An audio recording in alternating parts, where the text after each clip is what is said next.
Hello दोस्तों, स्वागत है आपका ऑनलाइन जीके मंच यूट्यूब चैनल में। दोस्तों, इस वीडियो में साइंस जीके के 25 इंपॉर्टेंट क्वेश्चंस हैं, तो आप बिना वीडियो को स्किप किए लास्ट तक देखें। और साथ ही में दोस्तों, जीके के जो इम्पोर्टेंट वीडियो हैं उसका लिंक हमने आपको डिस्क्रिप्शन बॉक्स में और आई बटन में दिया है, तो वहाँ से जा कर के आप उन वीडियो को ज़रूर देखें। तो चलिए शुरू करते हैं आज का वीडियो। पहला सवाल है, जल का अधिकतम घनत्व होता है। तो जल का जो अधिकतम घनत्व है वह 4 डिग्री सेल्सियस पर होता है, लेकिन यहाँ पर ऑप्शन में केल्विन में ऑप्शन दिया हुआ है। तो डिग्री सेल्सियस को केल्विन में बदलने के लिए डिग्री सेल्सियस में 273 जो है उसको ऐड कर लेते हैं। तो यहाँ पर इस तरह से हो जाएगा, केल्विन में 277 केल्विन, यानी कि 277 केल्विन वो तापमान है जिस पर जल का घनत्व सबसे ज़्यादा और जल का आयतन सबसे कम होता है। चलिए अगला सवाल देखें। भारत में प्रचुर मात्रा में मौजूद नाभिकीय ईंधन कौन सी है? तो राइट आंसर है ऑप्शन बी, थोरियम जो है वह भारत में उपलब्ध प्रचुर मात्रा में नाभिकीय ईंधन है। और यह जो थोरियम है यह मोनाजाइट बालू जो है उसी से प्राप्त होती है। और यह भारत में मोनाजाइट बालू जो है वह केरल के तटीय क्षेत्रों में पाई जाती है। ठीक है, तो ये क्वेश्चन यह भी आता है कि मोनाजाइट बालू जो है वह भारत के किस राज्य में पाई जाती है? तो वह राज्य है केरल। अगला सवाल देखते हैं। निम्नलिखित में से किसकी मात्रा अम्ल वर्षा में सबसे अधिक होती है? तो यहाँ पर आपको समझना है सबसे पहले कि यह अम्ल वर्षा क्या होती है। तो वातावरण में जब प्रदूषण और प्रकृति में अलग अलग तरह की क्रियाएं होती हैं तो उससे सल्फर डाइऑक्साइड और नाइट्रस ऑक्साइड गैस जो है वह वायुमंडल में जाकर के वायुमंडल में जो ऑक्सीजन और बादल के जो जल होते हैं इनके साथ में रासायनिक अभिक्रिया करती है। और रासायनिक अभिक्रिया करके सल्फ्यूरिक अम्ल और नाइट्रिक अम्ल बनाती है।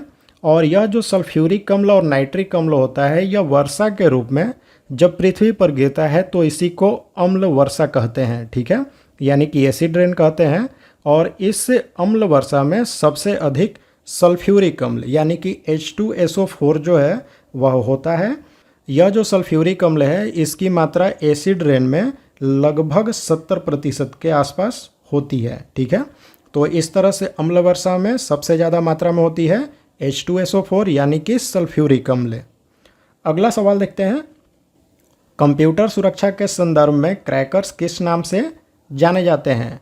तो राइट आंसर ऑप्शन है ब्लैक हैट हैकर्स जो होते हैं इन्हीं को कभी कभी क्रैकर्स नाम से भी पुकारा जाता है। अस्थियों के अध्ययन को क्या कहते हैं? तो राइट आंसर ऑप्शन है ऑस्टियोलॉजी, वह विज्ञान की शाखा है जिसमें अस्थियों यानी हड्डियों का अध्ययन होता है। ऑप्शन बी में दिया है ओरोलॉजी, तो इसमें पर्वतों का अध्ययन होता है। और ऑप्शन सी में लिखा है सेरोलॉजी, तो यह जो सेरोलॉजी है इसमें ब्लड सीरम जो है उसका वैज्ञानिक अध्ययन होता है। और ऑप्शन डी में है जियोलॉजी, तो इसमें पृथ्वी की आंतरिक संरचना और पृथ्वी के अंदर पाए जाने वाले जो पदार्थ हैं उनके बारे में अध्ययन होता है। ठीक है, तो इस तरह से इन चारों के बारे में आपको याद रखना है। चलिए अगला सवाल देखें। हाइड्रोजन बम विकसित किया गया था किस वैज्ञानिक के द्वारा? तो राइट आंसर है ऑप्शन डी, एडवर्ड टेलर जो हैं इन्होंने हाइड्रोजन बम को विकसित किया था और इन्हें हाइड्रोजन बम का जनक कहते हैं। यह जो हाइड्रोजन बम है यह नाभिकीय संलयन के सिद्धांत पर कार्य करती है और इसमें ड्यूटेरियम और ट्राइटियम इसी का प्रयोग होता है ईंधन के रूप में। चलिए दोस्तों अगला सवाल देखते हैं। भोजन में वर्ग प्रति यूनिट कैलोरी की मात्रा सर्वाधिक किसमें होती है? तो राइट आंसर है ऑप्शन बी, वसा में कैलोरी की मात्रा जो है वह सबसे ज़्यादा होती है। इसके पीछे कारण यह है कि वसा में ऑक्सीजन कम होती है जिसके कारण इसका ऑक्सीकरण अधिक होता है, तो इसके कारण वसा से कैलोरी जो होती है वह सबसे ज़्यादा हमें मिलती है, यानी कि ऊर्जा सबसे ज़्यादा मिलती है। और 1 ग्राम वसा जो है इससे हमें 9.3 किलो कैलोरी ऊर्जा प्राप्त होती है। ठीक है, निम्नलिखित में से किस विस्फोटक का नाम नोबेल तेल है? तो राइट आंसर ऑप्शन है TNG यानी कि ट्राई नाइट्रोग्लिसरीन जो है इसी को नोबेल तेल कहा जाता है और यह एक विस्फोटक होता है। यह जो ट्राइनाइट्रोग्लिसरीन यानी कि टीएनजी है, इसे ग्लिसरीन पर सांद्र नाइट्रिक अम्ल और सांद्र सल्फ्यूरिक अम्ल जो होती है, इन दोनों की अभिक्रिया के द्वारा इसे प्राप्त किया जाता है। ठीक है, अगला सवाल देखें दोस्तों, शराब के अत्यधिक सेवन से कौन सा रोग होता है? तो right answer option D, liver cirrhosis जो बीमारी है वही होती है शराब के अत्यधिक सेवन से, यानी शराब ज़्यादा पीने से। होता क्या है इस बीमारी में कि लीवर की जो कोशिकाएं होती हैं वह इस बीमारी में बहुत ज़्यादा संख्या में नष्ट हो जाती हैं और उन कोशिकाओं के स्थान पर फाइबर तंतुएं बन जाती हैं। ठीक है, घड़ी में स्फटिक क्रिस्टल का कार्य किस पर आधारित है?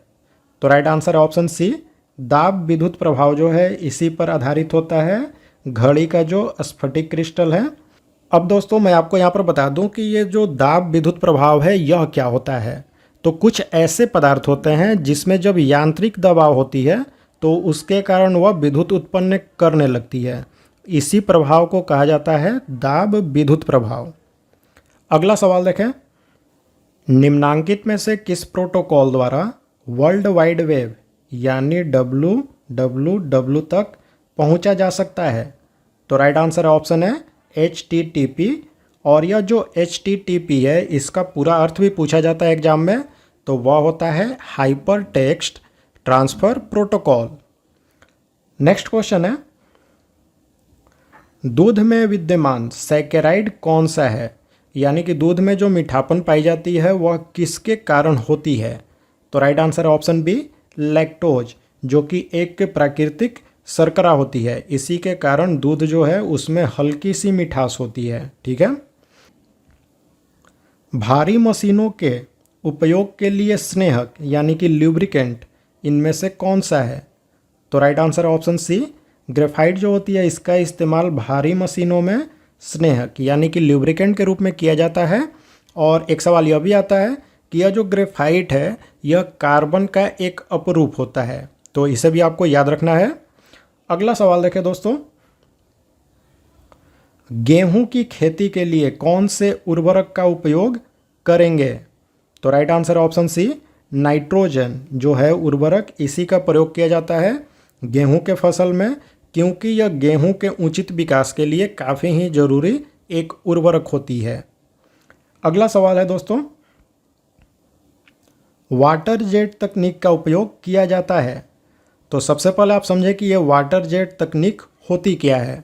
तो वाटर जेट तकनीक में क्या करते हैं कि एक पतली सी पाइप होती है, उसके माध्यम से तेज धार से हम पानी को छोड़ते हैं और यह जो तकनीक है इसका इस्तेमाल किया जाता है खदानों को काटने में।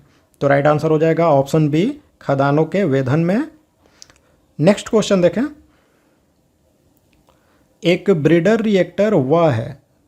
तो राइट आंसर ऑप्शन सी, जो विखंडन होने वाले पदार्थ को उससे अधिक उत्पन्न करता है जितना वह जलता है। यानी कि ब्रीडर रिएक्टर जो होता है इसमें ईंधन के रूप में जितना विखंडन का पदार्थ व्यय होता है उससे ज़्यादा उस पदार्थ को वह उत्पन्न करता है। अगला सवाल देखें दोस्तों, दुग्ध प्रोटीन पचाने वाला एंजाइम इनमें से कौन सा है? तो राइट आंसर ऑप्शन है रेनिन एंजाइम जो है वही दूध का पाचन करता है। यह जो रेनिन है वह दूध में उपस्थित जो कैसीन प्रोटीन होता है उसको कैल्शियम पैरा कैसिनेट में बदल देता है और उसके बाद इसका पाचन करता है। ठीक है, अगला सवाल देखें, होमी भाभा पुरस्कार किस क्षेत्र में विशेष योगदान के लिए दिया जाता है? तो ये जो होमी भाभा पुरस्कार है यह होमी जहांगीर भाभा जो कि भारत में परमाणु ऊर्जा कार्यक्रम के जनक कहे जाते हैं, इन्हीं की स्मृति में दिया जाता है। और यह जो पुरस्कार है यह दिया जाता है नाभिकीय ऊर्जा के क्षेत्र में जो वैज्ञानिक योगदान देते हैं, विशेष योगदान, उन्हीं को यह होमी भाभा पुरस्कार दिया जाता है। चलिए अगला सवाल देखें, सामान्य टीवी रिमोट कंट्रोल में उपयोग की जाने वाली तरंग कौन सी होती है? तो राइट आंसर ऑप्शन डी, अवरक्त किरण यानी कि इंफ्रारेड किरण जो है इसी का प्रयोग रिमोट कंट्रोल में होता है। और यह जो अवरक्त किरण है यह एक तरह की विद्युत चुंबकीय तरंग होती है। ठीक है, सिगरेट लाइटर में किस गैस का प्रयोग होता है? तो right answer option C, butane gas जो होती है इसी का प्रयोग सिगरेट लाइटर में होता है। और यह जो ब्यूटेन है इसका रासायनिक सूत्र होता है C4H10। ठीक है, अगला सवाल देखें। हमारे श्वसन तंत्र में अधिकतम एटीपी अणुओं को उत्पन्न करने वाला पद कौन सा है? एटीपी, इसका पूरा अर्थ भी एग्जाम में आता है, तो वह होता है एडिनोसिन ट्राइफॉस्फेट। तो यह जो एटीपी अणुओं को उत्पन्न करने वाला पद है वह होता है क्रेब्स चक्र। ठीक है, यह जो क्रेब्स चक्र है यह कोशिका के माइटोकॉन्ड्रिया में संपन्न होती है। और यह जो क्रेब्स चक्र है इसकी खोज की गई थी हैंस क्रेब्स के द्वारा। लोहा किससे प्राप्त किया जाता है? तो right answer option C, haematite जो है वह लोहा का अयस्क होता है और इसी से लोहा इनमें से प्राप्त किया जाता है। ऑप्शन ए में लिखा है पिंच ब्लेंड, तो इससे यूरेनियम मिलता है। ऑप्शन बी में लिखा है मोनाजाइट बालू, तो पिछले सवाल में हमने देखा कि ये जो मोनाजाइट बालू है इससे थोरियम प्राप्त किया जाता है। ठीक है, अगला सवाल देखें। निम्नलिखित में से किस विटामिन को हार्मोन माना जाता है? तो right answer option B, vitamin D जो है इसी को हार्मोन माना जाता है। और यह जो विटामिन डी है इसका रासायनिक नाम होता है कैल्सीफेरॉल, तो इसे भी आप याद रखें। चलिए क्वेश्चन नंबर 24 देखते हैं। रासायनिक दृष्टिकोण से सिंदूर क्या है? यानी कि सिंदूर जो है इसका रासायनिक नाम क्या होता है? तो right answer option D, mercuric sulphide जो है वह सिंदूर का रासायनिक नाम है और इसका रासायनिक सूत्र होता है HgS। ठीक है, अगला सवाल है। एक कठोर परिश्रम करने वाले पुरुष की दैनिक ऊर्जा की आवश्यकता कितनी होती है? तो जो कठोर परिश्रम करने वाले पुरुष होते हैं उनको प्रतिदिन 3500 से लेकर के 4000 किलो कैलोरी तक ऊर्जा लेनी चाहिए। तो राइट आंसर हो जाएगा यहाँ पर ऑप्शन सी, 4000 किलो कैलोरी। तो दोस्तों ये थे साइंस जीके के 25 इंपॉर्टेंट क्वेश्चंस। तो अब आप लाइक और कमेंट जरूर करें और हमें बताएं कि आपको ये वीडियो कैसा लगा। और साथ ही में दोस्तों जीके के इसी तरह के इंपॉर्टेंट क्वेश्चंस के वीडियो को देखने के लिए हमारे चैनल को ज़रूर सब्सक्राइब करें और बेल बटन का आइकन भी प्रेस कर दें, जिससे कोई भी आने वाली वीडियो आपसे मिस ना हो। तो चलिए मिलते हैं सामान्य ज्ञान के एक और नए वीडियो के साथ।